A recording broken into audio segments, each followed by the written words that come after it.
All right, here we go. Late night happy hour on a Monday night. Ari's here. Allie, plus money, honey. Adam Hill. We'll try to track down the Gonzalez twins who may be joining us in just a little bit. So, before we get into the heavy stuff later on, which was LeBron postgame talking about the nightmare in Wisconsin, we can break down a little bit of the Lakers tonight. That was over early, Adam. That was ugly. And on Mamba Jersey night, the Lakers were pretty fired up, especially defensively. Yeah. I mean, any concern that we had for the Lakers or early on with the lack of shooting and some of the issues that they had in the bubble that we thought maybe, Portland's a dangerous 8 seed and the offense that they can generate and what Damian Lillard can do. I think all that's pretty much gone. And you add on top of that Dame is hurt now. Yep. It's pretty much over. The series is done. I don't even know why you play Game 5. Just let Portland go home, end their misery, and let the Lakers walk on. So one of our special guests is in. Dylan Gonzalez is with us. I'm Steve. Adam's up top. Allie, plus money, honey, and Ari is here. How are you, Dylan? Hi, I am really good. Just kind of starting to sink into the exhaustion that the day has brought, but other than that, really good. What'd you do all day? What'd you do all day from a PR standpoint? I know you did the radio spot with us. I know, yeah. Today's been one of those days that's I call it, my adulting days, where that basically for me means I have to handle all the business that isn't fun, but keeps the business that I enjoy doing fun, if that makes sense. Today was kind of one of those days where it mostly just comes down to scheduling and organizing, and I'm working on a lot of stuff with my foundation that I'm putting together and getting our initiatives together for kind of our debut and stuff. So it's been one of those kind of days. Let's make it comfy coming out of the gates. We were just talking some basketball. Did you get a chance to watch the Laker game, or were you so busy you didn't get to watch the Lakers? I did get to watch the Lakers. I definitely had to take a minute to be okay, I'm going to come back to this so I can watch the Laker game. But I was listening to you guys earlier, and it was definitely not much of a game. Once I saw halftime and it was 80-51, I was like, well, but it was really, really inspiring for me to watch, especially today being Mamba Day, and Kobe was such a huge part of my experience in basketball and influenced me so much. So getting to kind of see that, it was just very magical. So even though it was kind of I wish I could have been a better game, at the same time, it was really magical to see those I'm a rebel, so I say, red. But to see the yellow and gold really come together like that, and, just have that magical moment representing DG and stuff like that, it was really awesome. So I enjoyed my Laker experience. And I personally think, you guys, I think the Lakers are going to win it all. But, I'm also a little biased because I'm a fan. But I really do. My intuition tells me that it's going to be, I personally think, the Jazz and the Lakers for the West Coast. That's my prediction. As far as East Coast, I'm still I haven't been as interested, if I'm being honest, on the East side of things. I just kind of almost think it's going to be, Toronto and Milwaukee, and, we'll see what happens. But yeah, that's kind of my predictions so far. So stay tuned for the rest of it. I feel like you kind of are answering this already, but do you still love basketball, right? I mean, you're obviously watching, you're paying attention. I do. Basketball, I'll say this, is something that I had to fall back in love with. Because when I kind of got on my journey with basketball, it was my mom, put us in the game and we really fell in love with it. But the second that basketball started becoming a business, it stopped becoming fun. I started losing my passion. The mental warfare of what that was almost made it not worth it. And then for me, that's when I, made the decision not to play for my final year of eligibility at UNLV, but it wasn't me quitting basketball. And I stayed and I got my degree because that was very important to me. I wanted to commit to that, commitment that I made myself and my parents.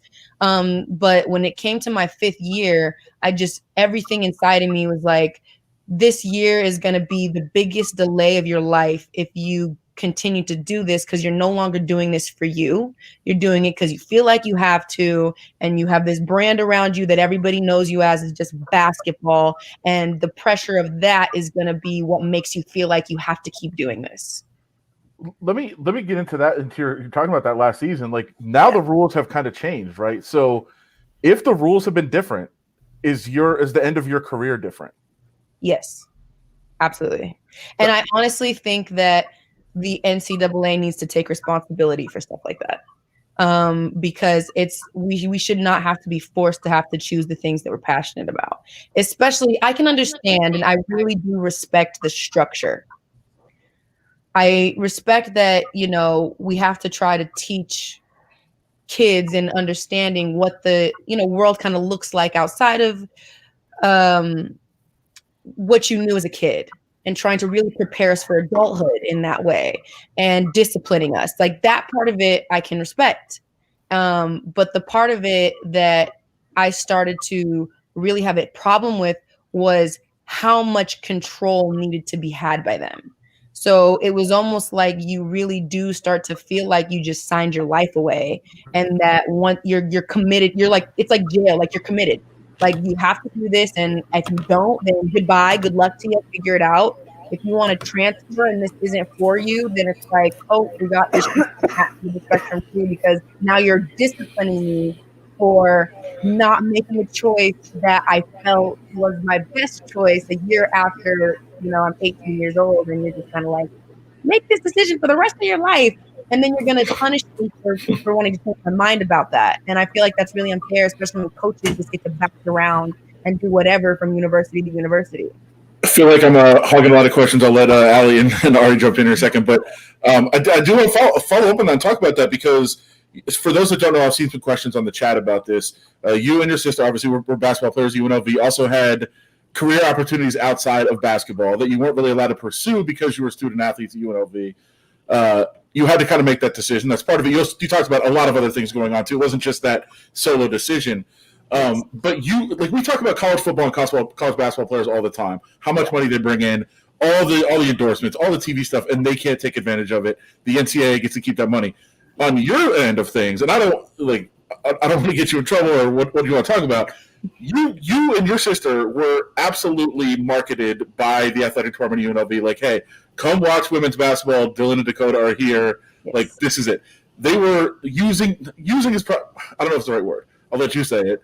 They definitely pushed our brand for sure. Right, and it wasn't for you. I mean, you can get followers. You can build your career afterwards off that, but you can't do anything about it while you're in school. So, how did that feel, and how conflicted were you being a part of that? So what I'll say is I actually had a harder time with that at KU, because we were at KU before we went to UNLV. Kansas is what really started to mess with me mentally. That's kind of where like that freshman year of like the freshman 15 and all that stuff is very real. But one of the things that it really I really came into an understanding after I left was how many coaches should not be coaching kids in the NCAA and in a lot of these, leagues within that, from the Big 12 and all these conferences. It doesn't really matter whether it's a mid-major conference or like the big time conferences. It's like when it came to the integrity of the coaching, I know, and this was a reflection of the head offices, is that they really don't care about you as a human being. They wanted to just kind of get whatever they could to achieve whatever goal and agenda they had. So the coach at Kansas at the time, her name was Bonnie Hendrickson, and to be honest with you, I don't feel anything ill towards her because I know that she was just trying to do whatever she felt was best for the program and all that stuff. But I will say, I hope that for the sake of college athletics, that her and a lot of these coaches out here can be held accountable for the treatment of the children and how it affects them mentally.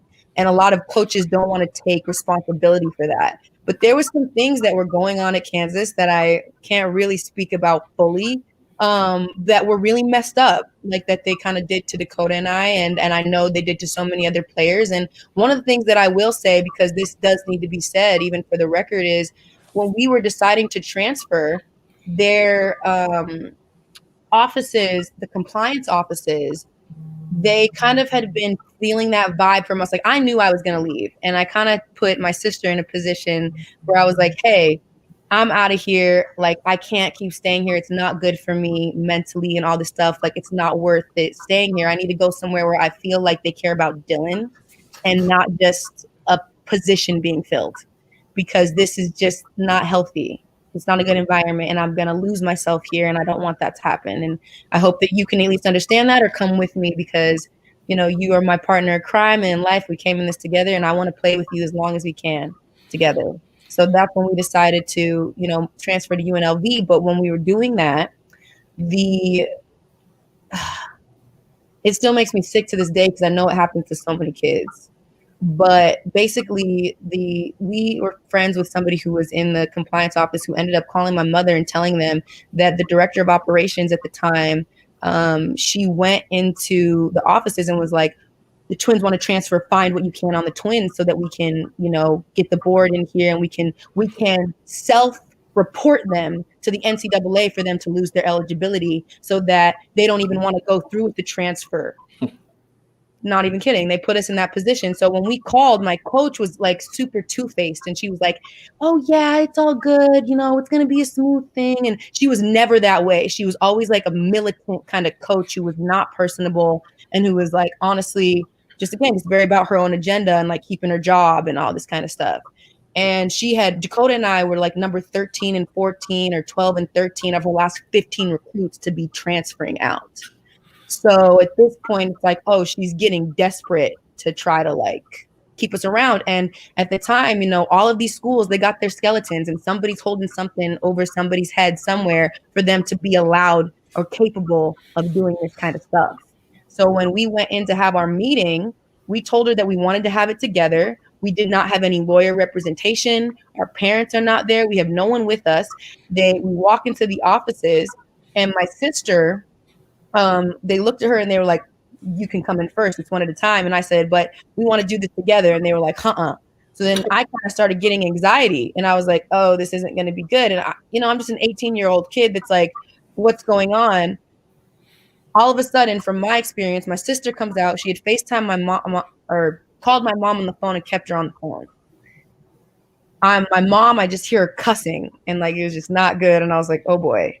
So I take the phone and I go in there, and my heart sank, because I felt like I was on trial for something. All of a sudden, there's this huge board of like all these men and my coach sitting in front of me, and they go, I sit down and I put my mom in front of me, and they go, so here's what we have Dylan Gonzalez for, case number such and such, for promoting a YouTube video at the 3-minute and 32-second mark. She said, subscribe to the channel, and because YouTube is a monetary, platform, she's promoting a commercial establishment, and we're going to have to, and you are no longer eligible, and then they give you this whole shame speech about how you've like flushed your opportunity down the toilet, and how disappointed they are in you for like going against the grain and doing all this terrible stuff, and literally try to like put it in your head that you're the problem. So then you have to open up your recruitment. I'm ineligible. They told us that because of that, I was not allowed to transfer within the Big 12 at the time. I was allowed to transfer within the conference, which I was like, really?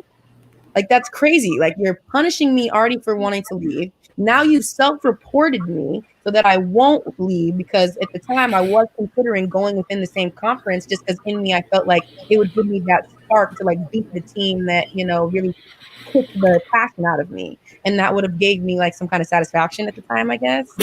But yeah, so it was actually really a nightmare, like having to go through that experience with the NCAA. And and again, it's this crazy monster that in one side it's like, oh, we're trying to protect the athlete, and that's what they keep preaching when you sit down at AAU tournaments and they force you to watch this 10-minute video about the rules and regulations of the NCAA and how they're here to protect you, and that's the last thing that they actually do. Wow. Blows Got some my questions coming mind. in. Yeah, it's crazy. But listen, are now you have made transitions into other fields. Sorry, cut out for a second. I know it's an exciting time for you, and I want you to get into that. But have you found the music and entertainment industry to be a little more welcoming, or just as scary and corrupt? Man, that's a mouthful. To be honest with you, it's pretty equivalent. I'll say it's definitely a scarier beast, and here's why. Because when it comes to the industry, there's no boundaries.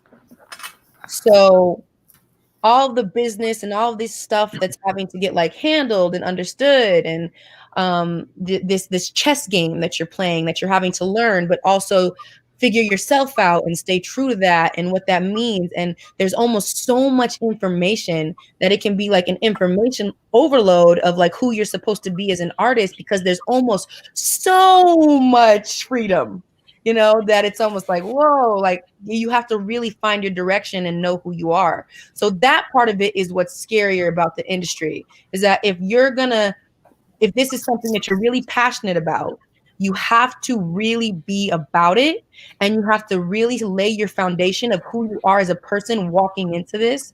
Otherwise, any or anybody or anything or anyone can tell you who and what you are, and you could believe it, and that can get you in some very scary places.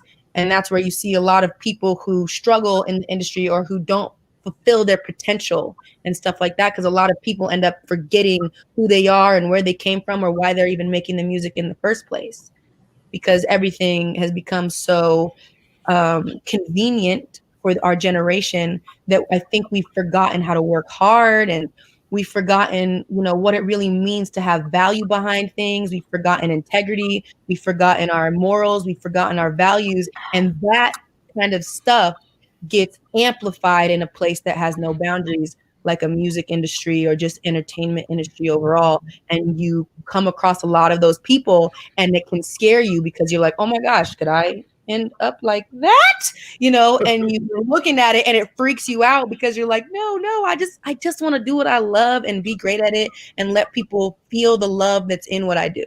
That's all I want to do. So for me, I'm actually really grateful for what this year has brought me as far as that 2020 vision clarity, because it really did help me get back to who I am as a person and be confident in continuing to know that this is what I want to do and that I am committed to this and what that means within my truth of my existence. Because a lot of people in the industry, they're willing to do things that are just really sketchy and shady, and it makes it really crappy for the rest of us who want to do integrity-filled business.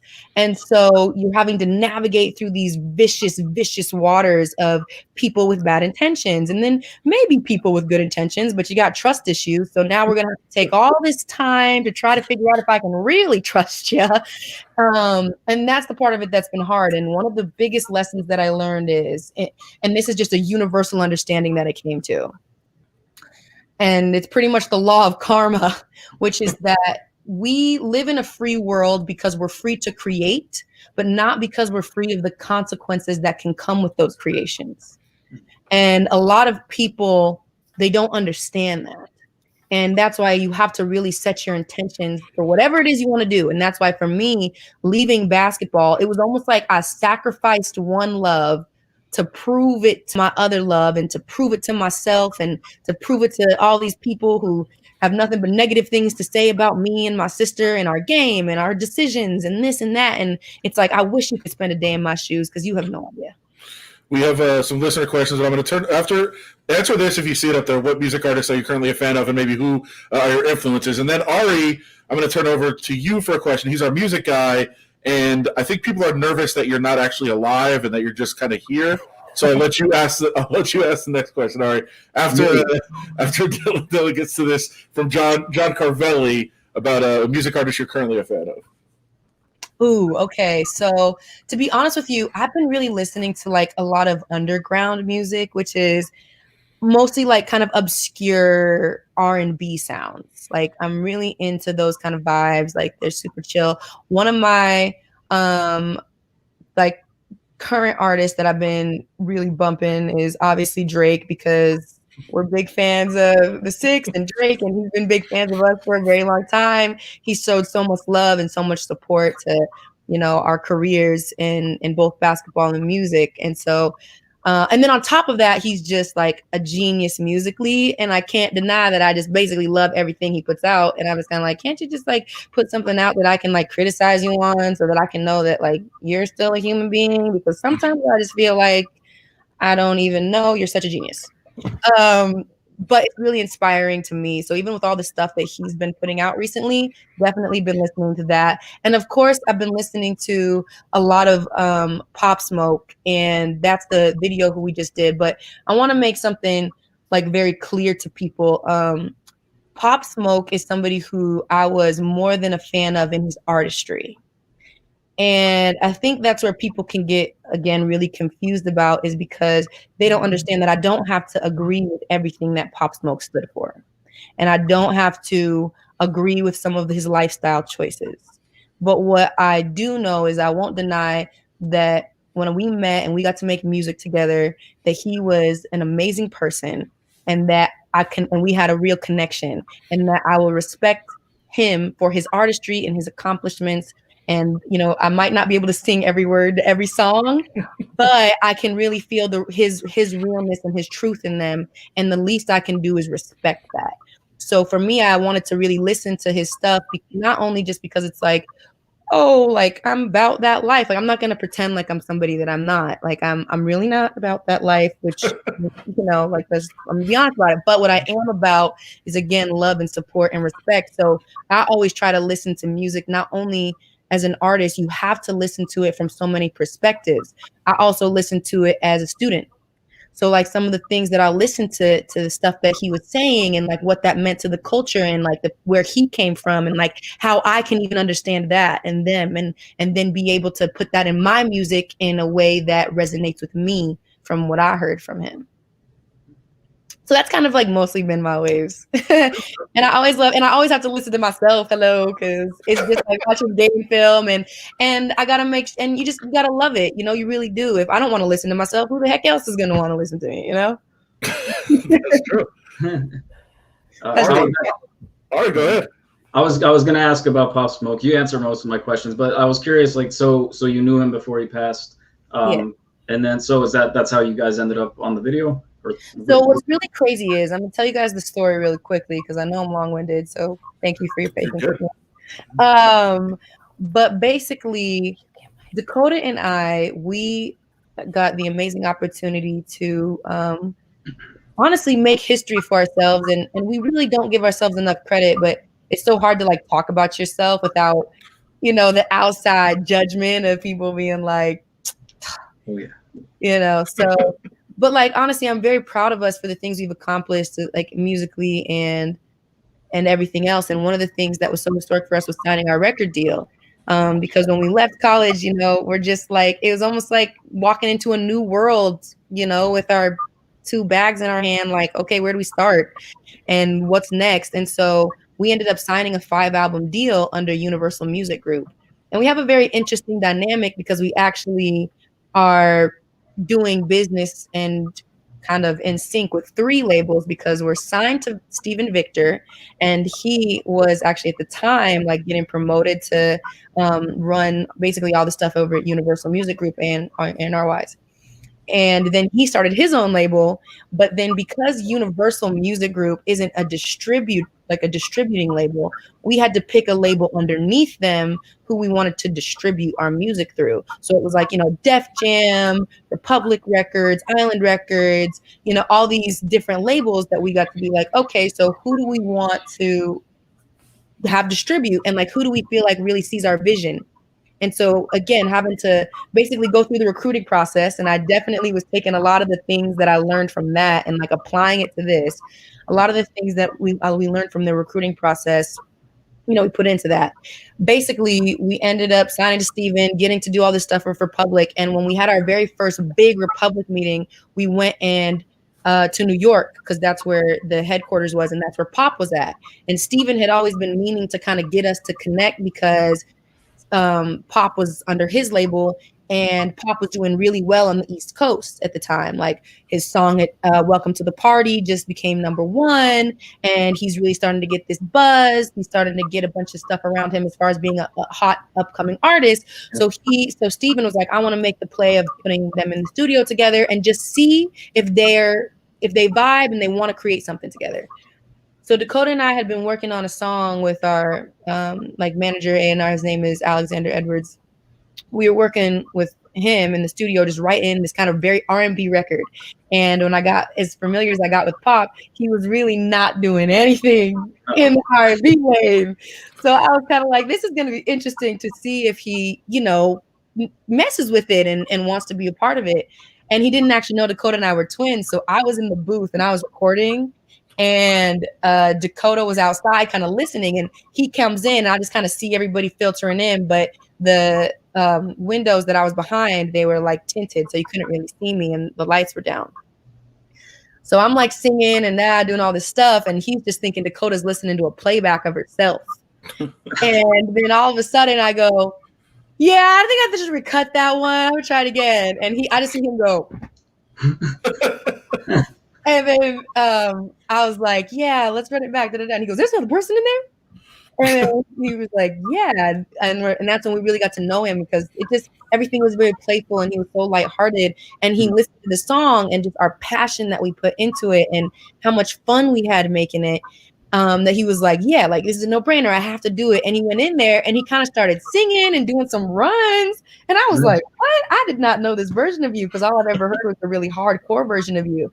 So from that point forward, that day had really, I guess, established our relationship. And then from there, it was just kind of like banter back and forth. Like he would kind of have some flirty, playful banter with me. But for me, like I'm 25, I'm a quarter of a century. So I was like, yo, you're 20, and like, wow. So for me, it was mostly just kind of playful. And he never crossed any boundaries, and he was always just so very respectful. And that's a standard that I have for my friends. Like you cannot even think about like being my husband or anything more than that if you can't be my friend, buddy, and you can't respect my boundaries. Then, so thankfully, like I said, he never tried that, and that's again what I love so much. And I was so honored when they told us that they wanted us to represent him in his video. And a lot of people don't get that, and a lot of people try to call me a hypocrite because I'm a woman of God and all this stuff. And it's like, look, the God that I know doesn't judge. And all I know is the God that I know tells me to stay true to myself always. And I'm just choosing to be vulnerable and open, because like this is me. I work very hard. I am a sexy individual. That just is a fact. I cannot deny that about myself. I do like attention, but only so much. And and that's just like things that people wanted to give us a lot of hate for it, but I was prepared for that just because of how much this meant to me. And I was okay with that. I was okay with people questioning my beliefs. I was okay with people doing and saying whatever they needed to say, because I knew what I was doing it for, if that makes sense. It does. That's actually a great way, I think, to kind of get into like a quick lesson to learn and like react to get into music. It's not easy, but you answered a bunch of questions I had about the video, how it all came together. I liked the video too. I thought it was really good. So I'm assuming that this created some other opportunities, because it was predominantly you two and then a little Jordan Woods. Yes. And it was in Jordan, and I just have to give a big shout out to Jordan Woods and Elizabeth Mama Woods and Jody Woods, because their family really is so awesome. They have great energy, and I respect them so much because they are strong as hell.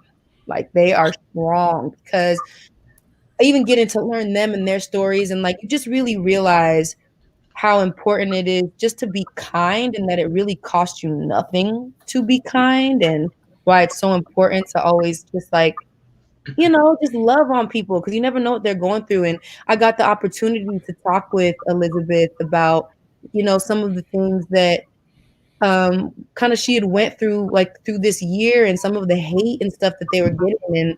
And so for me, I just had so much admiration for her as a mother and how she handled that. And she was kind of saying some things to me like, how am I supposed to explain to my 13-year-old daughter how all these strangers are telling her that she deserved for her dad to die, and that she, and it's just like, so when you really register what people go through and what a mental warfare that can be, and how ugly people can be, it's like, if you can be the little bit of hope for people, then why not? And I've learned that for myself, and I've seen it to be true every time, that it has led me to so many great opportunities with great people, because you really do attract your likeness in that way.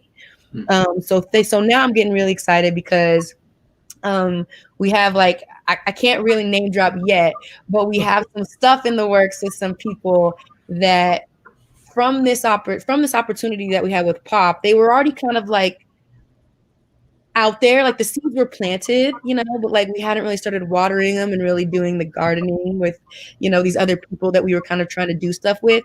And I think them getting to see that and them kind of seeing us in that space really kind of clicked for them, like, oh, okay, like I see the vision now. These girls are really about it. I'm hearing their music now. Yep. Just because like we have to kind of send people that's a part of, the game of this, so that they can see the vision and hear the music and put it all together, because I can't be out here looking cute but making terrible music. So therefore, I have a very high standard for myself. So yeah, I'm super grateful for all the opportunities that it's brought, and I'm really thankful to Pop in that way as well, because had everything not happened the way that it had, and it's so like heartbreaking to think about, but the beauty in the I guess hope that I like to see out of it is that it ignited a positive change in my life, and I'm hoping to create that chain reaction as much as I can, and that it was not in vain. Like his death was not in vain, and same with all the deaths with everybody, every Black man and woman and everything that's going around in the culture right now. It's not in vain, and all I know is love is the movement. And so that's what I'm going to keep doing, because I just want to be the example of what I want to see in the world. And the more that I can keep attracting that like energy with opportunities is so amazing. Awesome. Let's hope that movement catches on. We got a question in the chat, and Ali, people are getting on us because you haven't been able to go yet. We're hogging your time. So a question from the chat. Dylan, can you speak about Mrs. Angie and her support for you and your siblings? Willie! What's up, Willie? Willie's my guy. I love you so much. And well, his ego's going to get out of control already. Stop. like, Willie got a big head already. Exactly. No, to be honest with you, my mother is she is the goddess of my universe. Okay, like I literally am so grateful to have come from the womb of that woman, because she is Superwoman. And she reminds me that I am that, because I know that I came from her. Her support in this has been everything. And I don't even know some of the battles that she's had to go through, not only as a mother and in that space, but just as a human being.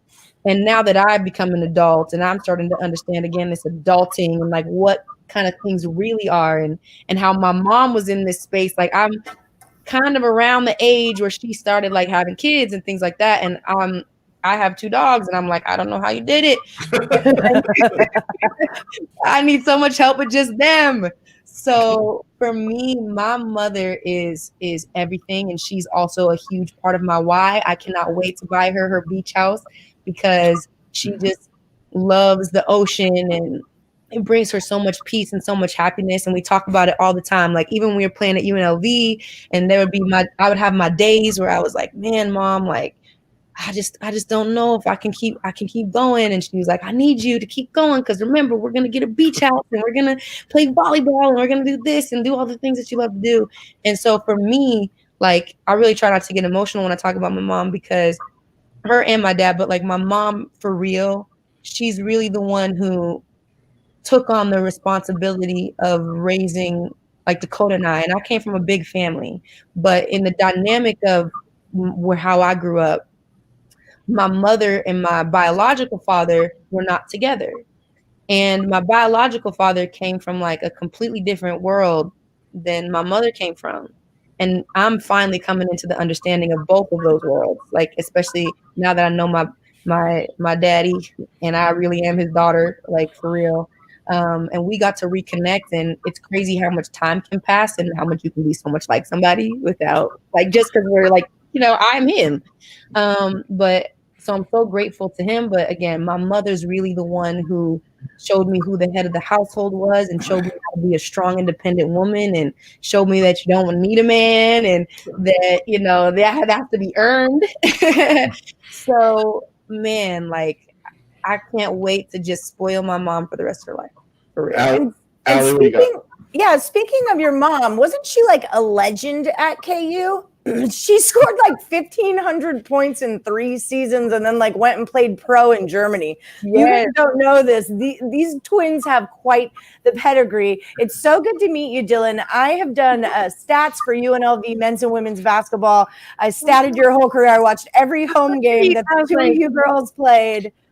I think y'all are awesome. And one of the girls on our stat crew was a huge fan. And whenever y'all would make a move, she'd be like, that's pedigree. That's pedigree. So I always kind of wondered, like, how old were you guys, or you girls, when you actually got your first basketball in your hands? I mean, and how did that work out for your mom? I mean, when she went pro, did she then subsequently end her career so she could raise you guys? Or how did that all work out? So honestly, how everything kind of unfolded was my mother, the legend that she is, and I had to see her name every day. And that's also what kept me going while I was going through the nightmare. And just real quick, that kind of is what blew my mind. I would think you guys being like what's the word? Not alum. You know what I'm saying? Like legacies. Legacies. Yeah. There it is. I would think that you guys being legacies would get special treatment, or at least some respect. Some kind of respect. Like, who are you? They didn't care. No, like, man. So my mother, she went to K. So she actually played at Oregon her first year, which is so crazy because we were also highly considering going to Oregon. And then especially when, Kelly Graves became the coach, and he was originally at Gonzaga, we were really considering transferring there. But UNLV, man, my coaches at UNLV, Coach Kathy Olivier, and who was my head coach, who is so amazing, and Coach Collier, they just showed me so much love that I couldn't even open up my recruitment. I just had to lead with my heart again, do what would love do, when in doubt. But my mom, when she was going over to Germany and playing overseas and just being the baller that she is, and she's told me some of the stories, and I'm excited. I'm actually about to go meet up with her like after this to continue to learn more of her, but just to watch movies and be with my mom. Nothing wrong with that.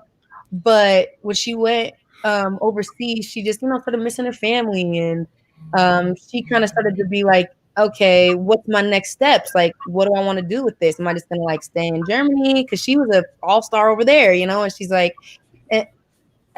is this it? It's almost like she didn't find it wasn't enough for her anymore. Right. And so that's when she decided to, come back home and really start to like put her degree to use, which, I actually don't remember specifically what her degree was, but she got into like sales, and she started selling like medical equipment and like all this stuff. But, before that, she had actually met my oldest brother's dad, and they got married, and she had my oldest brother. And then she, kind of tried to start really living that domestic life and doing all that kind of stuff. And then, that ended up not working out. And so she kind of kept to her grind, single momming it out. That's why I have so much respect for single moms, because my mom was a single mom for quite some time. And then not only with one kid, but once she had Dakota and I, and things didn't work out with my biological father, she had twins and this, young boy who she's raising all at the same time. So that's what I'm saying. My mother's a superwoman on and off the court. she can still go. So that's why I know that I'm gonna be doing this forever too, because she can still play and like kick our butts and stuff. So you got chutzpah. like, You got moxie, kid. I have one other question. This is always being on the sidelines, like we have our chatter with our headsets on. We always wonder, we see girls, I'm not going to name any school, but you see girls roll in from like some not Las Vegas-y fancier schools and or fancier towns, I should say. UNLV women play in full makeup. Okay. Do you have like, is that part of it? Do you have to or try out for the team with eyelash extensions and the acrylic nails and the full gloss? I mean, like, it's crazy how done up you girls are. It's like amazing. Oh man, listen, thank you. I don't understand when I have to rip my eyelashes off how hurtful that is, but like in the middle of the game, like no, it's crazy because what I'll say is this. That's one of the things that I will say was definitely kind of like a Dylan and Dakota influence. Yeah. Because there's always been beautiful women who played basketball, but there have not been over glamorous women who have played basketball. So for me, I was like, well, I play basketball, but I'm also a glamorous woman. So I'm not going to let, just because it's never been done before doesn't mean it can't be done. And you guys did set that trend. I mean, and it's still going. Katie Powell wore her full lashes. Ranjane Wade. And Ranjane started her own thing, rolling her shorts up to like booty shorts. And that carried over. And all the underclassmen that Ranjane graduated this year. We're going to be in bikinis before we know it. Hey, listen, that's when the recruiting begins. You're manifesting my music videos right now.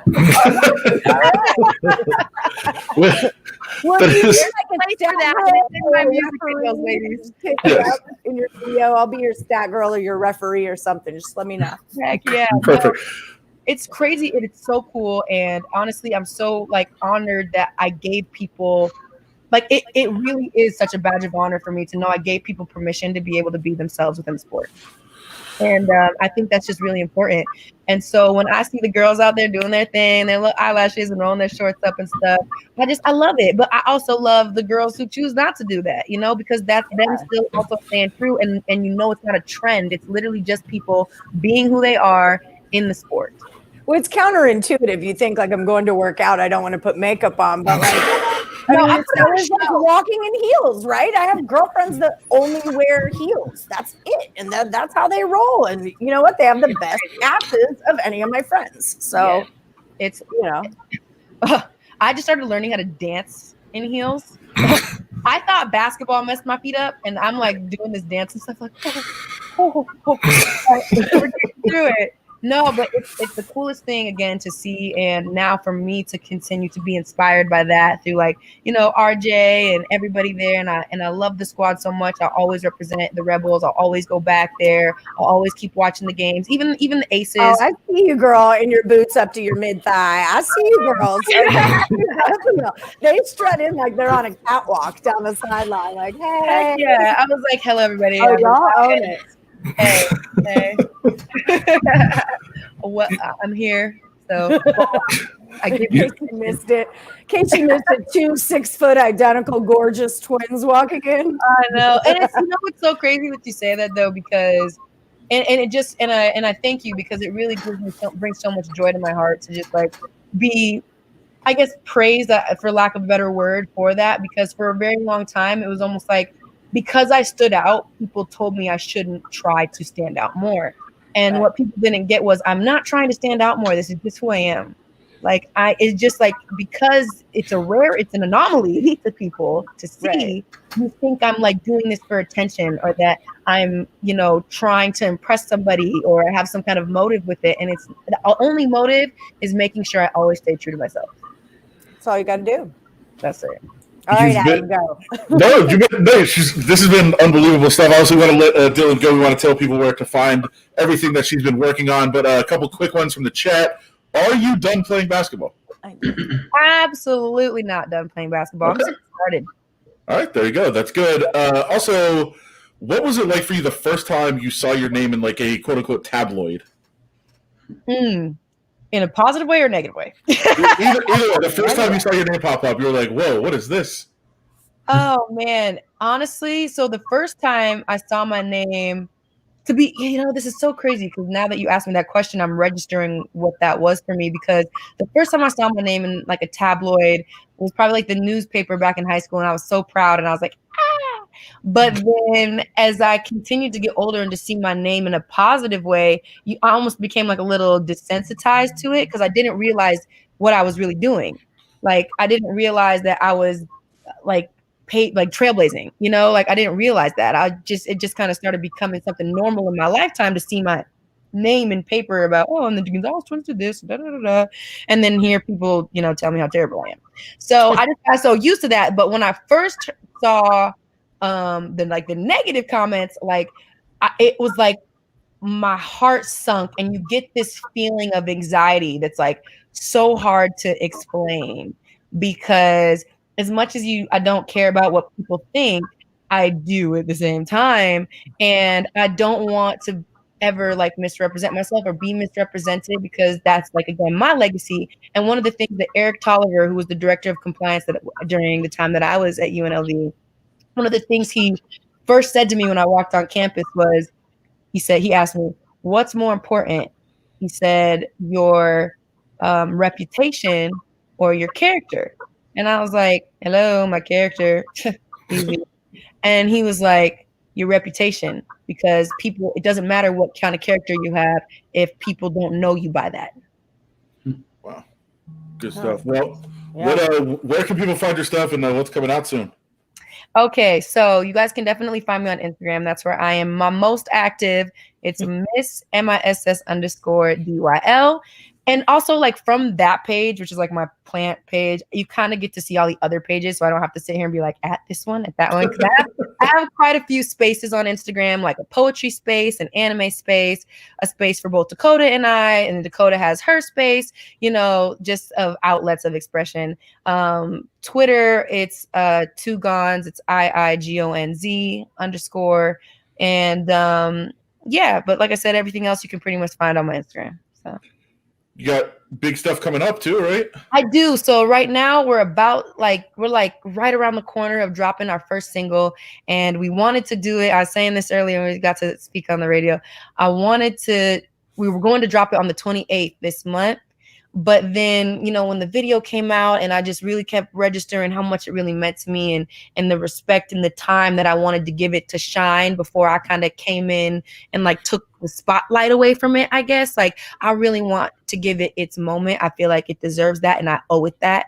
So now, as some different kind of plays started to be made as far as like who might be on the song now that's going to come out, now we're being patient with that and hoping that it can be around October that we drop.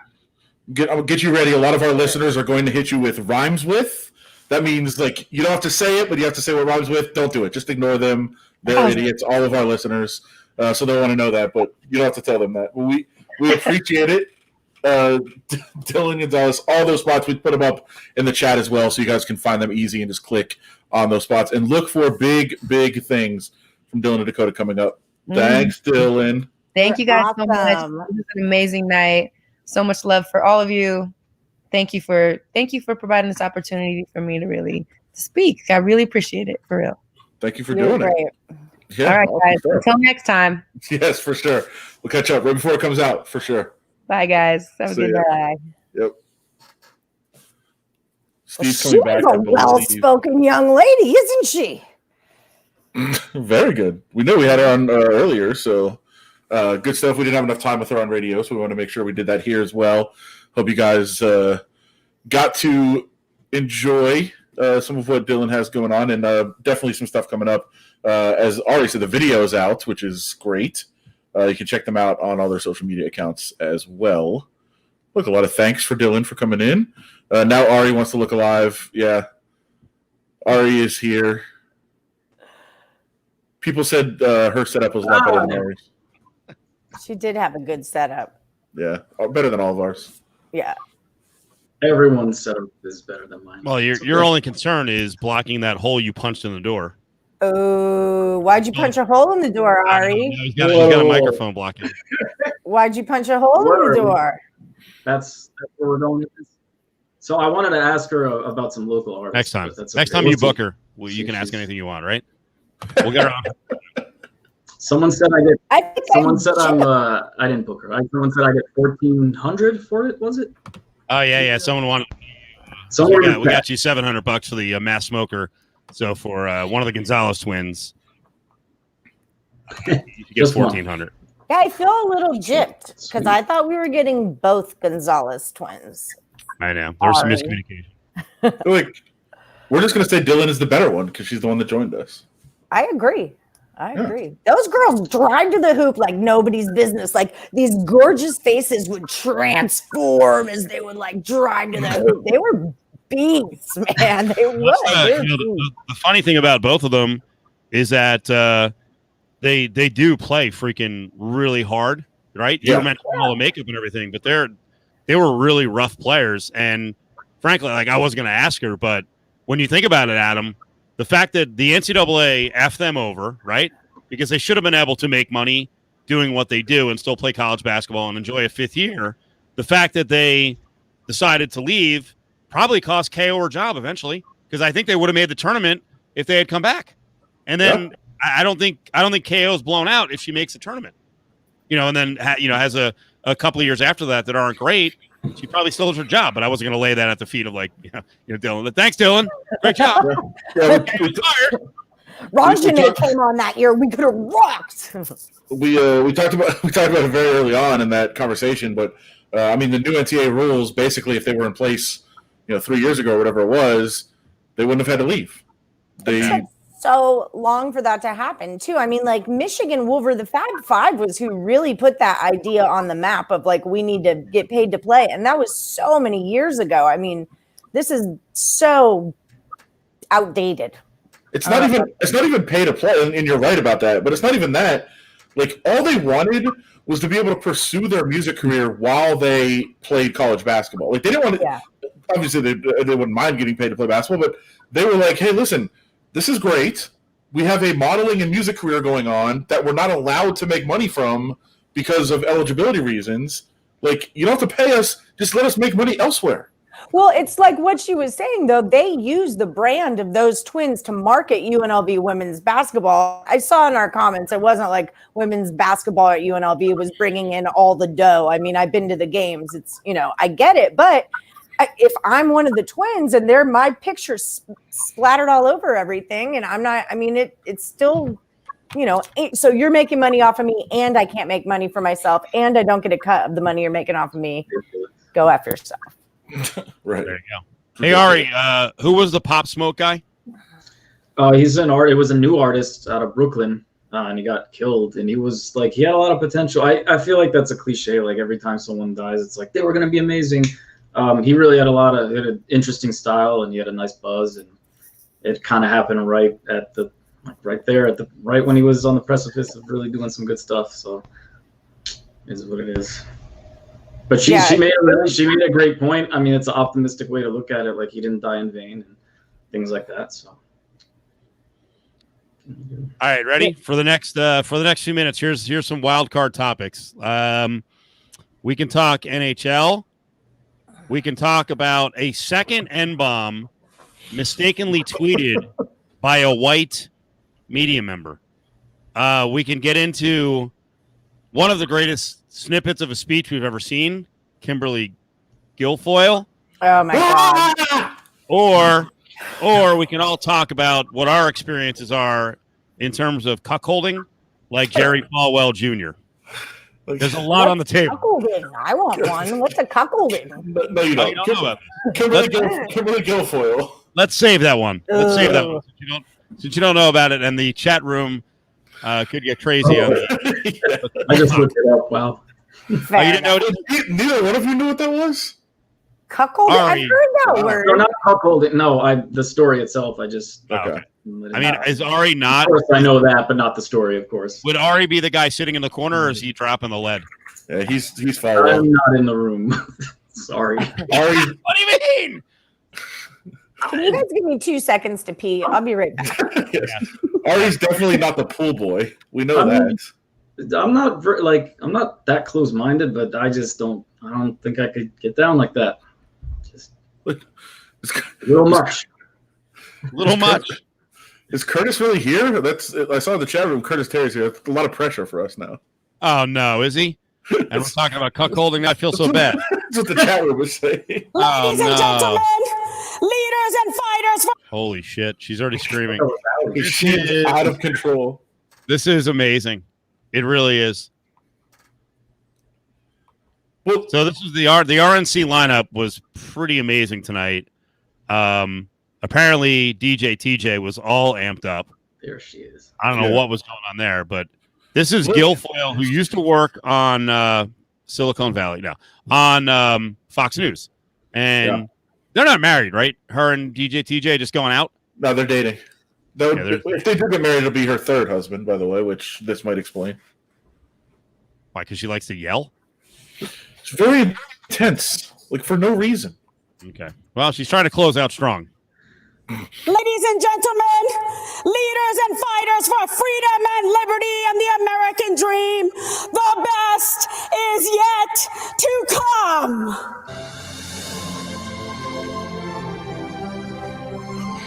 What's the music? There's so many problems with this.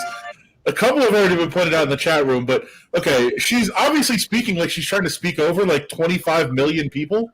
There's no one there. Relax. You also have a microphone.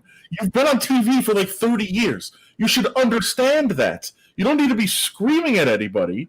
This is nuts. And I think I also saw this pointed out, which was my point from this. It was taped. Like, is there a producer that can't be like, hey, Kim, let's do that again, and how about you tone it down a notch? Like, what are we doing here? This is insanity. And I had problems with the speech too, but we just, this part of it we're just talking about. Like, she was ripping on the mismanaged government of California, never mentioning, oh yeah, by the way, that's my ex-husband, who I also helped get into office. Like, what are we doing here? This is preposterous. And I will also say, I'm not making any accusations, but the number one trend on Twitter right now is cocaine. It might be related.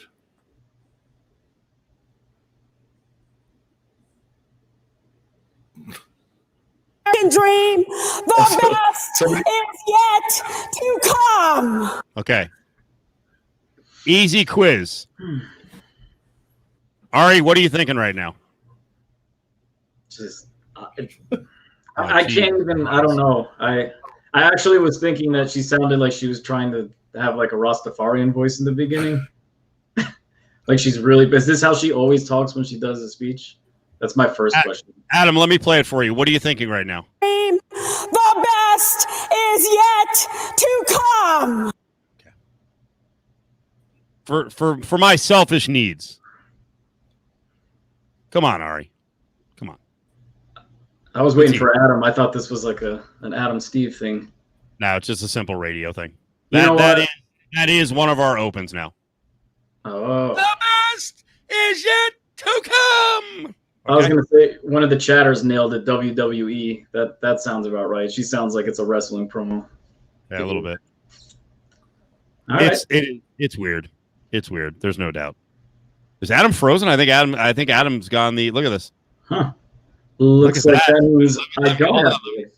Hold on. Let me screenshot it. All right, we got it. What is going on? Look at him. Take that, Brady.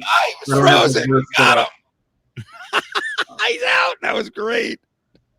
What is happening? Happy. He looks so happy. That was awesome. Happy. Yep. That was tremendous. Good one, Brady. Aww. Yeah. As Brady said, Adam went full Ari. Never go full Ari. Trust me. I don't recommend it. Oh, God. All right, well, watch it for yourself. We're not going to play the rest of it. It was. Is there an auto-tune song out yet with it? Is the question. I'm sure it's coming. Can't wait. I'm sure they're going to get a lot of material from last week and this week. Believe me, last week was no freaking major success either. There's a lot of embarrassing moments during the DNC too. The election is an I embarrassment. thought the Republicans were all about this is going to be uplifting, and the Democrats were so dark, and we're going to be like positive. And I didn't think any of that was positive. They're all I dark. really did not feel any of that was positive. Everyone sells hate and fear. It's such nonsense. Brady with a very important question, really checking out the Cofield set. Why did my pepper move? I actually set up the TV, so the TV behind me works. So I will now watch it every morning and then steal topics. So we're going to go more the Le Batard and Stephen A route. Just going to be crazy rants. And Adam, at some point, we'll just yell, the best is yet to come. Robin Leonard. There he is. He's back. What was going on there? That was boy. That got rough. How'd you get frozen? Still might be. I don't. And what's happening with his Internet. I don't know. Wow, this is craziness. Rhymes with. He's frozen again. Hold on, let me get another screen. Am I still? You are frozen. You're not coming through. Domo arigato, Mr. Trying to Roboto. freeze here. Oh, there. Ari, you should be fired up, Ari. You're making a comeback, Ari. It's I'm still not out. just you. Oh, Adam, you're making me oh, look boy. great. Thank you. He's I out want to again. know why there's a hole in Ari's door. We explained this on our previous. Oh, well, I'm sorry. I became a No. fifth grade teacher today, so I've been busy. It's okay. I can't listen to everything you guys produce, It but I was- do really try. It was months ago. Yes. Fair enough. It was not a non-violent. It was a non-threatening act of violence in an argument, two-sided argument, and there's two holes, just for the record. Okay. I just don't like. Honestly, the only reason I'm bashful about it is yes, like I punched a hole in the thing, arguing with my ex, and I'm just like big on not. I'm definitely not okay with any kind of domestic violence. So like, all joking aside, I feel like I have to kind of like let it be known that that's not what happened. Like I didn't swing at anyone and miss or anything like that. I just got to it. Why can't you just focus your camera on like a different part of your house? Well, the computer, because the computer's right here. I mean, and there's not much else to. This is, trust me, this is as good as it gets in this room. Okay, fair enough. I'll let you off the hook. My bad. If you look All right over here, there's a painting of New York, so that's kind of cool. All Little right. decor there. We Really can't see stepping it. my game up. Yeah. Steve said I got to come with my A game, so yeah. And then my shrine is on the other wall, or is it a dartboard? Oh well, it's a whole nother room, Brady. Come on. When I leave Lotus, the first thing I do is come home and go into the room. I just can't get enough. And cry a little bit. Yeah. And call a podcast to gripe about the show. Pray to the, yes. Welcome back, Adam. Adam is back. Brady said earlier that DJ TJ and Guilfoyle were actually the darkest speeches of the night. You're not objective on this, but were the others more uplifting? I don't think I would say uplifting. Like Tim Scott wasn't terrible. Nikki Haley wasn't terrible. But I certainly wouldn't call them uplifting.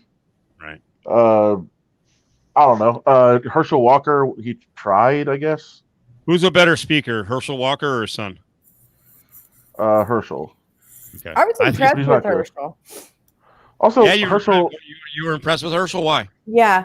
I don't know. He said what he was saying. He was eloquent. He was articulate. And, I mean, he seemed pretty genuine. I don't know how he's Nah. I mean, his selection of friends is none of my freaking business. But yeah, I did think the Cuban immigrant Maximo Alvarez, I think his name was, Brady says he was decent. I thought he was really endearing. Yeah, he was I good. don't like he called us communists, that he reminds us of communists, but I mean, He the problem with the Herschel Walker thing is, I mean, when somebody says like such an egregious like mistake or lie, I can't get past it. He talked about when Donald Trump was like the owner of the USFL team, and he came in and he really like taught the history of the franchise and how that would how they could use that to really inform their decisions going forward. And like The team was around for 3 years. What is he talking about? And like, why does Trump take so much stock into like, and he learned and he absorbed the culture and all this? Like, but like, he's not going to listen to doctors during a pandemic. That he's not going to really absorb and take in what's going on. But for this B League dumbass football league, I'm all in, guys. Like, seriously. And by the way, if you know the history of the USFL, which he claims to have taught, I guess, Trump ruined the organization. Like, he ran into the ground, like he has everything else. But he ran the whole league into the ground. Yeah, that's what I'm saying. He ruined the league. He completely ran into the ground and made the other owners like, what the hell just happened? We had something going here, and he trashed it. And that's one of the reasons the NFL didn't want him in. Everything. He trashes everything. Trump University, what a freaking joke was that? My God. The anti Rumpelstiltskin. Let's okay. Let's do a little exercise. This could be dangerous. We're gonna find out a lot here. Everyone type into a text. Does everyone have the correction mode on the phone? Sure. Yeah. Every single person does. All right. Mistakenly replace we're going to type in the Denver Nuggets. Replace the T with an R. So the Denver Nuggers? Yeah. Okay. T with an R. Yeah. Okay. So there you go. In the chat room, and believe me, I was very careful about it. All right. So there you go. You know, it's a simple mistake, an R instead of a T. It's sad. What did your autocorrect come up with? Oh, we were actually supposed to do that? Yeah. I'm on it. Here's a radio guy in Denver. He's the second guy of the week to tweet out an N-bomb, saying it was mistaken and that somehow it corrected from an R instead of the T to an N-bomb. Well, it wouldn't correct to an R because nugger is not a word, and it only corrects to actual words. You're supposed to type in nuggers and see what it corrects to. Be very careful. Nuggets. Yeah, mine too. Everyone's does. Yeah. Unless you very often type a different word, and then your phone will correct to that word. Ooh. Is that how it works? Does it pick up? Does it pick up on your habits? Yes. Okay. Yeah, my text I send to guests, it starts filling it as soon as I say with ESPN. It's like Las Vegas, Cofield, all this stuff. And if you try NIGGETS, it tells you Nuggets. So I don't get it. Like, I don't get how, or Nugget Sue or Nugget Sure. Yeah, weird. I got a scary thing. So my kid's name is Escher, ESCHER. But when I start to type his name, it autocorrects to rapist. Should I be concerned? Like, your phone's predicting the future. I don't type rapist often. It's not a normal word. Why do you keep saying he's a rapist? That's on you. That's just it. Like, it's not like I type that word all the time. It just pops up, or it pops up Usher. But, Interesting. John Carvelli, Nuggets. He said he was worried. Well, you shouldn't be worried. Carvelli. And then Gil the Thrill with a good line because his says Nuggets. And, yep, it's the phone. It's racist. Yeah, must be. Has to be. So this guy's he's one of the big, we'll say, non-athlete radio hosts because Denver loves to hire athletes. And, yeah, that's what was tweeted out. Let's notice that they capitalized Utah but didn't capitalize Nuggets. And I know Utah would automatically capitalize itself, but if you were writing that, wouldn't you also capitalize Nuggets for the proper noun factor here? So he doesn't start sentences with N-bombs. Sure. Basically. I'm sorry, man. You know what? I know mistakes happen. This is the second freaking guy who's done that. Like, Allie, how many times have you sent the text with the word rapist? 0, right? Because you notice. 0. I'm assuming. But that's 0. The part that gets me. I mean, we all make little mistakes, but I feel like you would see that and be like, oh my God. Good one. Yeah. And I do, and that's exactly what I do. Yeah. I didn't even get muggers because I don't really use the word muggers. I got muggers. Muggers was my second choice on the thing. I thought it was that Harry Potter thing. Isn't that Harry Potter muggles or something? Oh, there's a muggles. I don't know. I don't Harry Potter. I didn't even know the guy was all caps. Caps. That's That's not good. That's not not good. Harry Potter. Adam, you know what? Harry Potter either. I'll say Adam showed some objectivity on the speeches. It was good. He didn't just smash all the speeches tonight. Yeah. I mean, I'm pretty objective on all forms of politics. Like I'm open to ideas, and also we'll point out that the people I mentioned. Well, Nikki Haley, she used to be somewhat open. Now she's gone full Trump, but like Tim Scott is kind of all bought in. But like Republicans and Trumpsters are not the same people. They're very different. Yeah. And I'm very open-minded about conservatives and Republicans, and I have friends that I talk politics with all the time about that. But that's not a Trumpster. That's a different type of person. Actually, I would argue that Republicans, actual conservative Republicans, hate Trump and Trumpsters more than liberals do. The chick with the red dress, it sounded like she was like QAnon, like she was speaking to them. And that to me is what you're kind of saying. It's like a Trump supporter and a Republican can be two different things. Sure. And Steve, you know who else spoke tonight? The Missouri couple. Ladies and gentlemen, Yeah. leaders and fighters for freedom and liberty and the American dream. Very inspirational. The best is yet to come. The best is yet to come. The best is yet to come. The best is yet. All right. I know she's not actually. Someone needs to make that into a vibrator commercial. Settle down.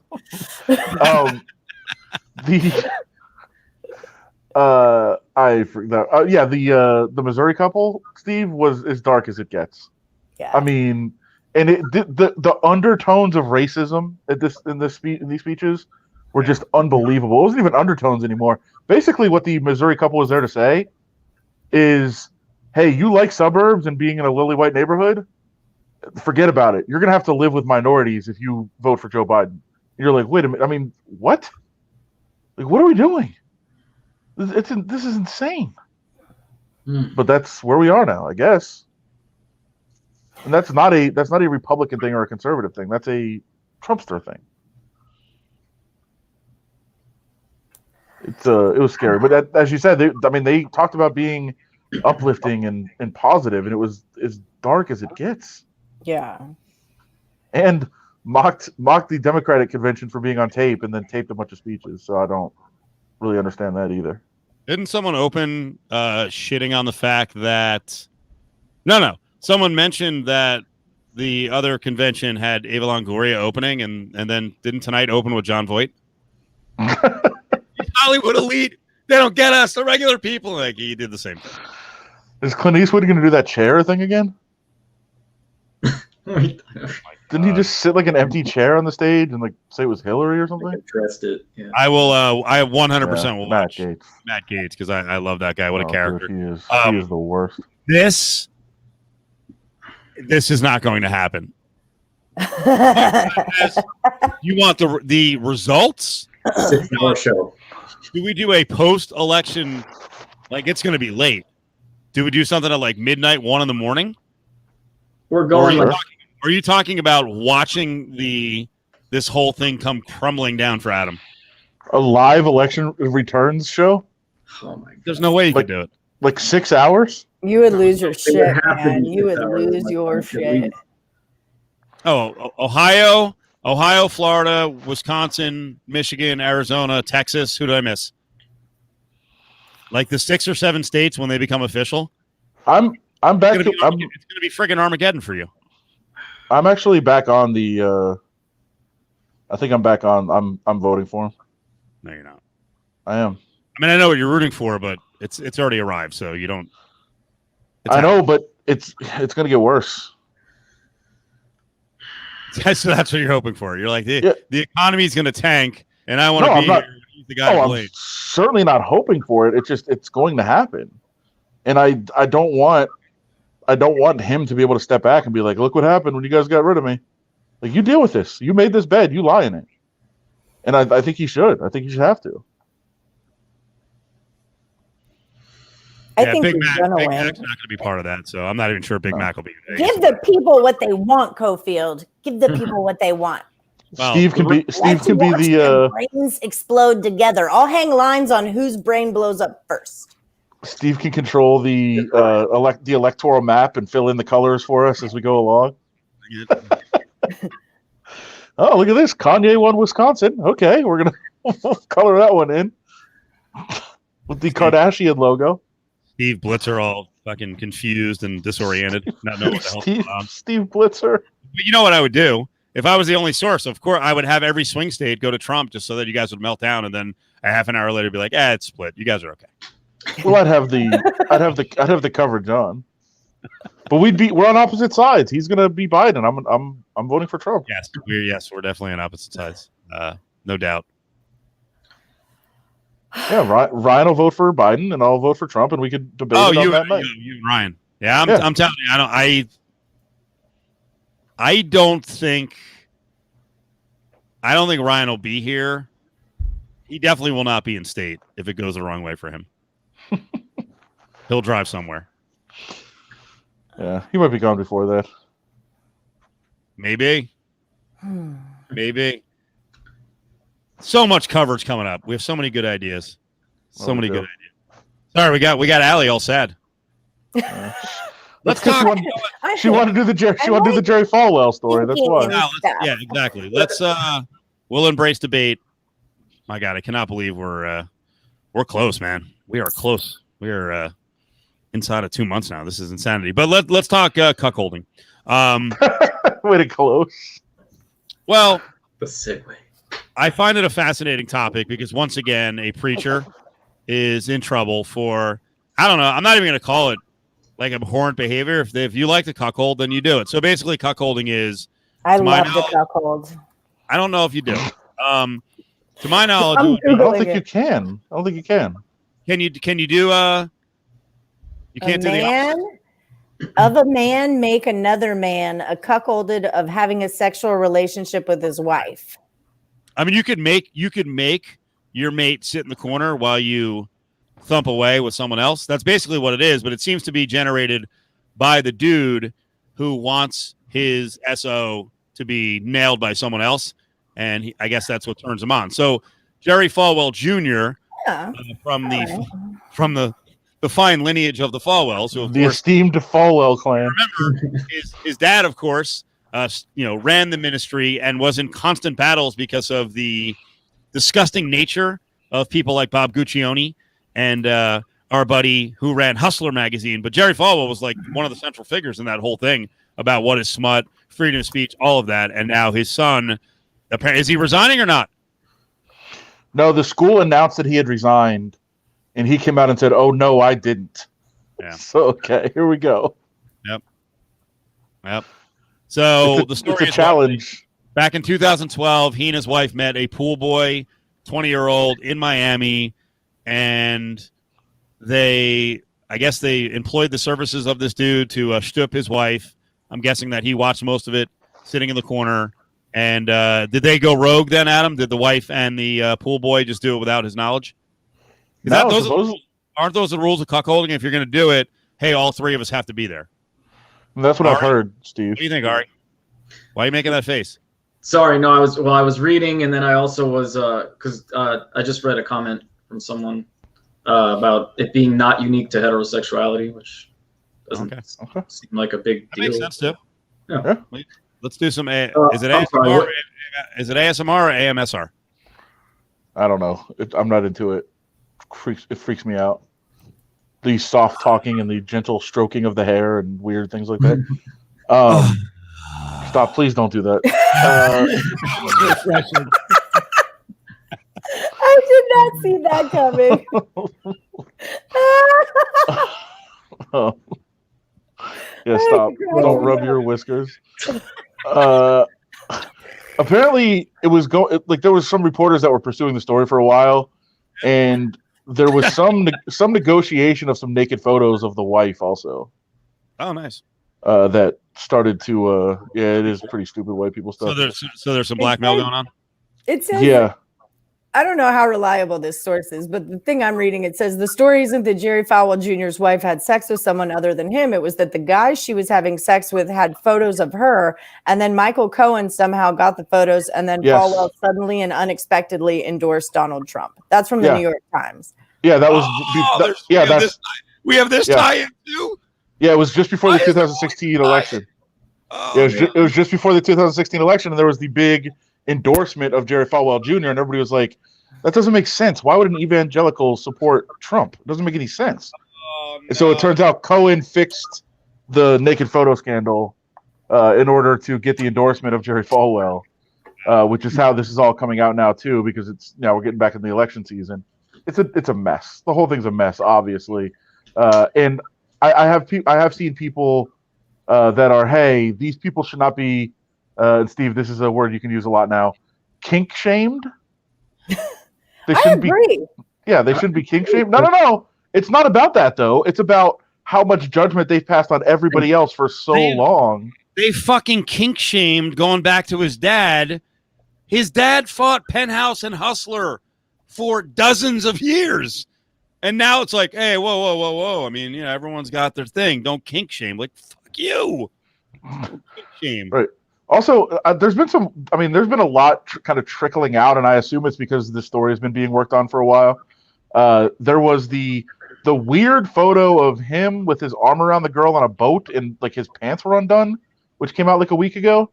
And then I don't know if you saw this. I think it came out like 2 days ago. He's in the gym doing like he's laying down doing like pelvic thrusts with a like on a weight Falwell. He's doing like pelvic thrusts on a weight bench. Where's he doing? Please tell me it was in the Liberty football weight room. Well, I don't think it is because he's doing these weird like pelvic thrust exercises with a bar, and there's teenage girls standing on each side of the bar. Ooh. Like, what is that about? Nah. Dude, it's I don't know. Wealthy men just get bored. Like you just have everything, I guess. Like, let me try something new. That's except for like morals, No, I think we have everything but ethics. I mean, everybody likes something, but I think like powerful people, I guess the fantasy is like being, what do you call it? Like submissive or being like the not powerful person in that dynamic. I get that because like I'm kind of like a balls to the walls kind of girl, like I handle all kinds of things throughout my day. I do my business. I got my kid. I got all my shit going on. So like, take me. I'm yours. I'm not putting work into this, y'all. Okay. I like it. I like it to be handled. Okay. All right, chat room. Light it up. Did I just say earlier, one of the first light it up. I like to be handled. Okay. One of the first comments from someone in the chat room, it had to be Brady, was like, "Oh, I hope Eli's not. Good thing creepy Eli's not going to be here for Dylan." So I'm glad he's not here right now. They've told me about creepy Eli, but I've never had an encounter with him. I think Cofield probably protects my eyes from that. Steve, I just sent you a link. link. Deal with creepy. I've been a server in Vegas for a long time. I could deal with creepy. Okay. Are these pictures on Celeb Jihad already? I'm not sure, but I sent you a link to the workout video. Oh no! Which is it's only like 14 seconds, but it's so weird. I don't understand. It's him. It's him. He's doing just an odd workout of, as I said, it can only be described as pelvic thrusts. But he's got young girls standing on each side of the bar. In addition to all the weight. How young? Like Epstein young or like? I mean, Dylan. I don't know if they're Epstein young. They're probably too young to be, used in his weird workout routine. Are they spotting him? Do they look like they work at the gym? Like, are they spotters? If this is spotting, it's the most dangerous spotting I've ever seen in my life. Where's Willie Ramirez? Willie, we need some weightlifting advice. Yeah, we need. Is he still here? I'm guessing he's not gonna give approval. I mean, it could be a very effective workout. I don't know. You don't need two people to spot. Even my weak ass knows that. I haven't. They're also not spotting in any way, shape, or form. There you go. They're making it more dangerous. It's clearly some sort of weird, like fetish thing for him. I don't know. I don't know what's going on in the video. When you watch Righteous Gemstones, you're like, this is not accurate. No, it's definitely the Falwells. No, I'm saying it's not crazy enough. No, exactly. Yeah, they need to come up with other weird things. They need to have another season, obviously, now where they just incorporate all this stuff. Actually, you can just make a documentary on the Falwells and call it Righteous Gemstone Season 3. I don't know. I feel like a lot of these guys have like a harem mentality, like Epstein and Trump, like all these women around me. Maybe that was just like part of his harem, you know. It's like it invokes and fires up their power, and like, look at me and my entourage of women. I'm so powerful. It's definitely a power thing. There's no question about that. And like, who knows? Fuck you. Huh? I'm not. You're not watching it? Why? I don't know. I just see the still shot, and I'm like, what's going on? It's just a gym video. What are you talking about? It's creepy shit. Where's his wife? She's not in it. Yeah, you got to find the photos. Are you showing it? It's coming up. Okay. Thought you really weren't going to show it. This is Jerry Falwell's workout routine. Why is the barbell across his dong? Because he's going to do pelvic thrusts. He's doing. Why is her foot on the? Are they? Is he going to lift them up too? Yes. I think this is like a sexual thing. I don't think this is. I think this is really? part of the cuckolding thing. Oh, really? You think this is a sexual thing? Well, they're pushing down, and it's like he likes. I guess some type of right. It all fits the narrative. I guess we found out what Ari's into. Again, I'm like I don't care either way. I'm just saying, and also the girl on the right. It's really hard to tell, but she does not really look like she's 18. Yeah, and neither one of them work at that gym for sure. A lot of judgment. Let's give Jerry Falwell Jr. a chance here. You guys are kink shaming already. Like, who goes to a gym with their hair down? They don't even have ponytails. Don't judge. This could be a real workout. Don't judge. Okay, here we go. 1, 2, 3.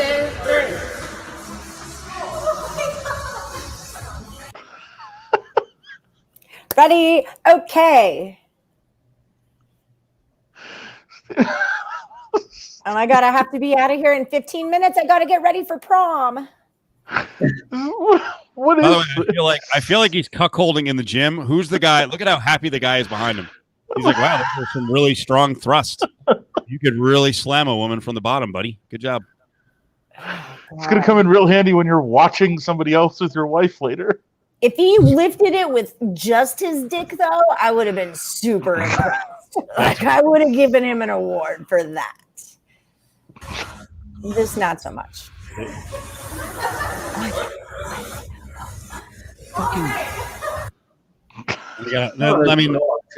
Okay, you got to call animal control. That dog, that's not right. Get that dog out of there. Damon's in the chat room. He's a big heavy lifter guy. What do you got for us, Damon? That's right. Damon is like a power lifter. He says, well, yes, that's I'd a husky. be nervous that dog would come and lick my balls or something. He's got pants on. Yeah, dogs are always up in your business, sorting out what's going on with your undercarriage. Not a dog person. So it's really for the back Razorback scoop? Is that what you're saying? Although Carvelli's like, it's right on the crotch. Couldn't you just put more weight on the bar? What are we doing? They don't have enough weight in this gym. It's so weird. It's just so weird. I don't understand it. It's very Globo gym. Very Globo gym. Globo gym. Very much.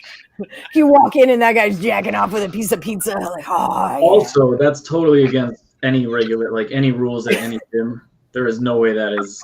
Well, also, when is the video taken? Because obviously no face masks, no social distancing whatsoever. It's very disturbing. There's a lot going on there. And I don't think that's the point. But still. Damon, when you do this, send us the video, please. Yes. Yeah, that'd be great. Yeah. See if you can find 2 chicks to do your pelvic thrust. This would be a fun video to recreate. Like make a spoof on. I could think of all kinds of weird things you could pelvically thrust with a deadlift bar or I'm not a worker outer. Adam has to lift up Ari and myself. All right. Let's make it happen. You're fired up about it. No, not really. It's for the show. Anything for the show. Yeah, of course. He's a consummate professional, people.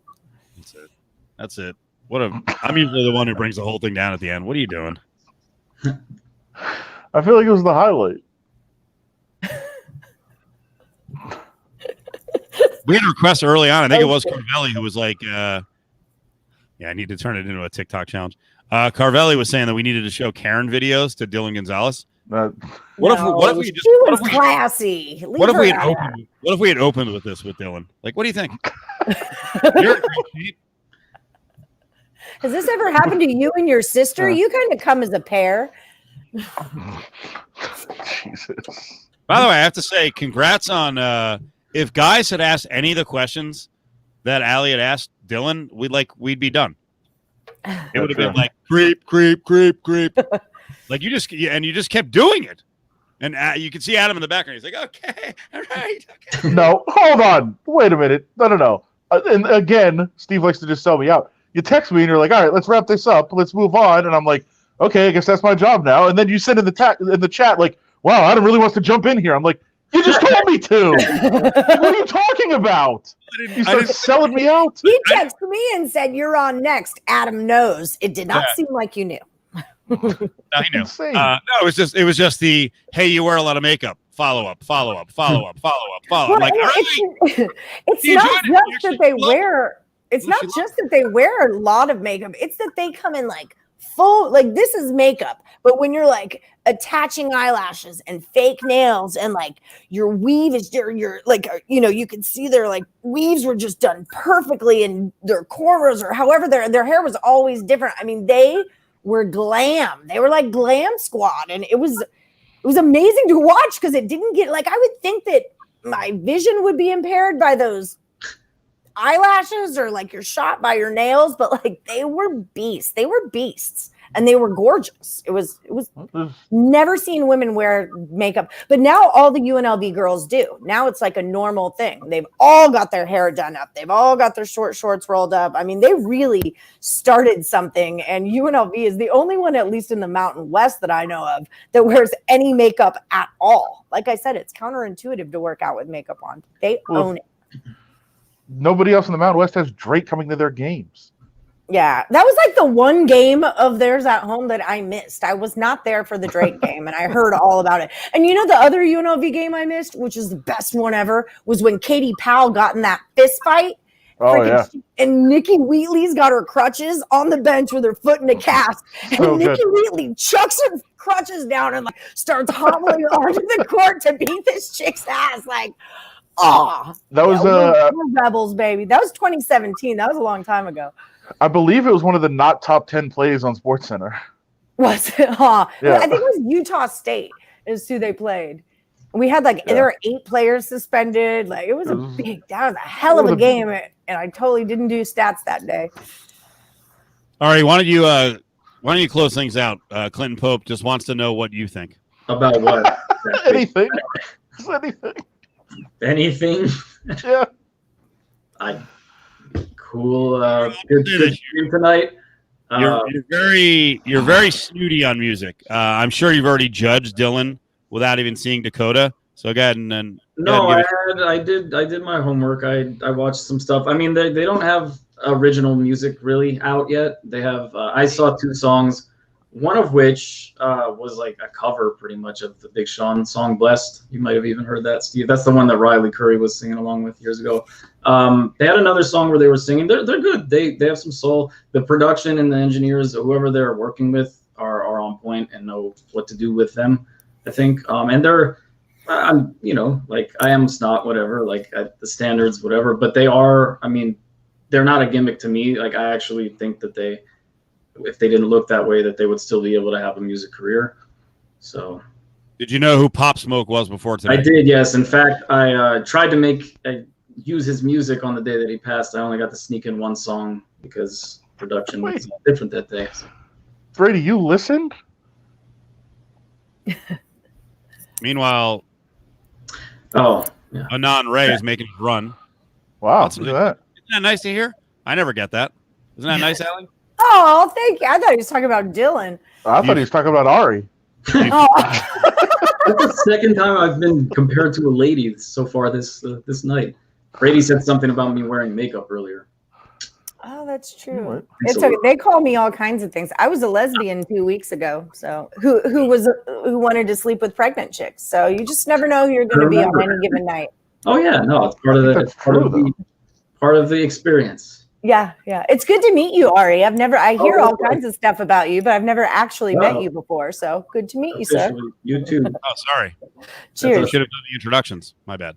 Yeah. I was a little late. It's all good. You were actually on time. Your chair was just sitting there, but it's fine. Yep. Left Coast Mike says he's a big fan of Ari's musical knowledge. Thank you. Brady. Yes, it is. Always starting the pod. Is it really good to actually meet him? No. I've known them for years. No, I've known Cofield and Adam for years. I used to come into Lotus to do radio shows, and I always hear about Ari. I thought you were going to be much more putzier than you actually are. Thank you. Just saying. You don't know me that well, but yeah. Some nights I do okay. Like if you want to go listen to that other podcast, you can see how putzy I can really be. It's pretty bad. We've got multiple. That was my They give you a hard time. They give you a hard time. We do. He takes it. He takes it well. I have to. It's Hey man, Ari, If you're a bottom, you're a bottom. You got Dylan Gonzalez to do 2 interviews in one day. That's an incredible get. Good job, man. It's true. Thanks. That's the guest booking crew. No, you're the guest booking crew. Actually, on that note, just so you know, from like weeks ago, I sent a woman who did some kind of work with Terry Kaiser, Adam. What? I pretty much have given up on it, but she finally got back to me weeks later, and she gave me a lead. So now I have to track down that lead and hope that I can get it. But I'm working on it. Oh boy! Because like Steve got Ruprecht and Bo Derek, and I haven't really gotten your guests there yet. So I'm so excited. I feel like Gosselar, there should be some progress on Mark Paul Gosselar and also. Oh my God! If Mark Paul Gosselaar comes to this show, you need to call me immediately because there's late night happy hour. I don't know. Okay. If he comes on the late night happy hour, that'd be great. I am obsessed with Saved by the Bell. There's I've seen every Saved by the Bell, including junior high with Miss Bliss, like 17 times. I used to ditch school a lot. If Ari gets Mark Paul Gosselar, you come in the studio for the show. So I'm in. Please. Okay. I ran into Kelly Kapowski at Club Utopia when I was in high school, and it was so cool. Did you say hi, Kelly? She had it. So at Utopia, there was this circle. It was 4 security guys and then a circle of dudes who wanted to dance with her. And one by one, they would let a dude come into the circle and she would dance for a minute with her one glow stick. Wow. And then he would go out and they let another one in. We've got to tell Zach that story. Oh my God. That's like when he saw Kelly at the attic with Jeff. Yes, exactly. Oh, God, he was so dumb. Jeff was so hot. Remember, he was in Son-in-Law. He was the asshole in Son-in-Law. And that chick, the main character in Son-in-Law, used to be on Saved by the Bell. And Kelly Kapowski was in Son-in-Law, too. It all comes back around. Didn't he play I don't know what you're talking about, Clinton, but thank you. Didn't he play a sociopath of some sort, that typical character in Law and Order or one of those shows? I feel like he was a bad guy, killer guy. Zach or Jeff? Zach. I remember he had some brooding role in something, but he's always Zach to me, so it never works. It doesn't work. I don't remember what show, but it was like a one-shot deal. He's the character, but he was a scary killer guy. I might be the only obsessed fan of Franklin and Bash. I remember Franklin and Bash. It was tremendous. But who was the other one? He's Brecken Meyer. Oh, yeah. Oh, I liked him with the nose. Yeah. I wanted to like that show, but I couldn't get there. Oh, just because it was Zach. I was all in. Yeah. My friend Paula Carter won a contest here in Las Vegas and got to have lunch with AC Slater. Wow. Oh my God, I know. We've talked about it. We just had the comment. Are you watching how excited both of them are? Dude, you got to come through with one of these guys. Yeah, I'm working on it. I had a very good conversation with Mr. Lopez and pretended I didn't really know who he was, just to pretend like I wasn't being a fan. And then I got the follow on Twitter, and then I think when he realized I did know, then he unfollowed me. Great. He's so cool. It happens. It happens. He's not as cool as Zach, though. He's Do you remember when he's there very was good that dude. rumor? Do you remember the rumor that Dustin Diamond, Screech, was actually Mike Diamond from the Beastie Boys' brother? Of course. You're like, but oh, you remember that, but you don't remember the other rumor that I put out last week that like everyone knew. Now I can't remember it. Sorry, Shit, leave. well, Oh, he's back. anyway, I only know rumors involving Saved by the Bell people. all right, fair enough. And I'm so mad that I'm not hosting Zach's podcast. I'm like in a happy place right now. Like I'm just like imagining the possibilities of talking to Zach. I'll get it. Do it, Ari. Do it. Also, let me know how I can help. What do I got to do? Start a petition? What do I got to do?